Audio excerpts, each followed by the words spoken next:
అదే RTV app వార్తల్ని క్షణాల్లో చదివే అవకాశం ఉంటుంది. ఒక న్యూస్ పేపర్, ఒక టెలివిజన్ ఛానల్ మీ చేతుల్లో ఎప్పుడు ఉంటాయి. జీవీఎంసీ తరఫున 5 కాంపోనెంట్స్ ఉన్నాయి, ఇంట్రడ్యూస్ చేశారు. Eco blue, green, zero plastic and zero pollution and eco clean. Plastic awareness create చేస్తున్నాం. సో దాని ద్వారా ఏం చేస్తున్నాం అంటే జనవరి 1 నుంచి eco plastic like zero plastic ఎక్కడ సిటీలో వాడకుండా జీవీఎంసీ లైక్ రిస్ట్రిక్షన్స్ చేస్తుంది. సో దాని ద్వారా ఎక్కడైనా ప్లాస్టిక్ని మనం వినియోగిస్తే ఫైన్స్ కూడా రిస్ట్రిక్ట్ చేస్తున్నాం.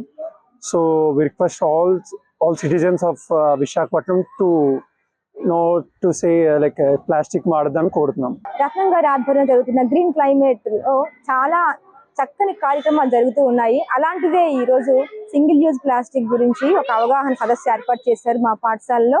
నిజంగా ఇటువంటి అద్భుతమైన కార్యక్రమాలు ప్రతి పాఠశాలలోనే ఉండాలి. ఎందువల్ల అంటే ఎక్కడ చూసినా కాలుష్యం, ఆ కాలుష్యంలోనే చాలా రకాల కాలుష్యం ఉన్నా ఇప్పుడు ఈ ప్లాస్టిక్ అనేది చాలా విపరీతంగా పెరిగిపోయింది. ఒక మహమ్మారిలా పెరిగిపోతుంది. అది ఏం తిన్నా కూడా అది నేలలోని కరగదు, నీటిలోని కరగదు. అటువంటివి చెత్త పెరిగిపోయి అది కాల్చినా కూడా వ్యర్థ పదార్థం లాగే ఉండిపోతుంది. కాబట్టి వాటిని దయచేసి ఎవరు కూడా ప్లాస్టిక్ అనేది వాడకూడదు అని నా ఉద్దేశం. ఎందుకంటే ఈ ప్లాస్టిక్ చూస్తుంటే ఎక్కడ చూసినా కూడా మనకి ప్రత్యేకించి విశాఖపట్నంలోని ఒక పర్యాటక కేంద్రం ఉంది. ఎవరో ఒకరు వస్తూ ఉంటారు, ఆహార పదార్థాలను చూసి ఈ ప్లాస్టిక్ లోనే ప్రత్యేకించి దాన్ని ఉంచడం. అది కూడా ఏమవుతుందంటే ఆహారము తింటున్నారు కానీ ఆ ప్లాస్టిక్ కూడా కొంత భాగం వెళ్తుందని వాళ్ళకి అవగాహన లేకపోవడం, ఇది చాలా దురదృష్టకరం. కాబట్టి ఏం చేసినా కూడా మనం పూర్తిగా మనసు పెట్టి మనం ఏం చేస్తున్నామని ఆలోచన చెయ్యాలి. ప్రతి ఒక్కళ్ళు కూడా చిన్నప్పటి నుంచే ఈ పాఠశాలలో దగ్గర నుంచి కూడా ఈ సింగిల్ యూజ్ ప్లాస్టిక్ అనేది పూర్తిగా నివారించాలి. ఎక్కడికైనా బయటికి వెళ్తే బజార్లకి గుడ్డ సంచినే వాడాలనేది అవగాహన ఏర్పరచాలి. దానివల్ల ఏంటంటే అవసరాలు తీరిపోతున్నాయి, అయిపోయిన తర్వాత దాన్ని బయట పడేస్తున్నారు. దానివల్ల చెత్త విపరీతంగా పేరుకుపోతుంది.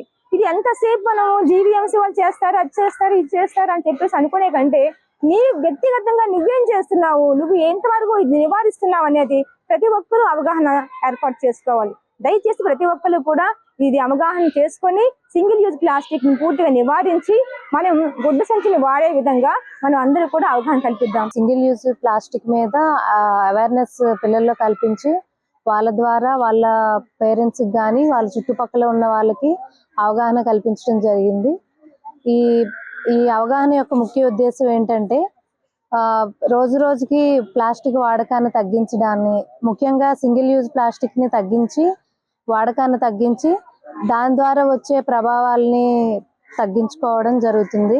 సింగిల్ యూజ్ ప్లాస్టిక్ ఎక్కువ అవ్వడం వల్ల మెరైన్ ప్లాస్టిక్ పొల్యూషన్ కానీ, ఎన్వైరన్మెంట్కి కానీ, వాటర్ పొల్యూషన్ ప్రతిదీ ప్రభావితం అవుతుంది. దానివల్ల ఈ అవగాహన వంటి కార్యక్రమాలు ఏర్పాటు చేయడం వల్ల కానీ, ఇలాంటి అవగాహన కార్యక్రమాలని జరపడం వల్ల, స్కూల్ పిల్లలకి అవేర్నెస్ కల్పించడం వల్ల పీపుల్లో కూడా అవగాహన వస్తుందని ఇలాంటి ప్రోగ్రామ్స్ ని కండక్ట్ చేస్తున్నారు. జీవీఎంసీ ప్రైమరీ స్కూల్ శివాజీపాలెం స్కూల్లో 5వ తరగతి చదువుతున్నాను.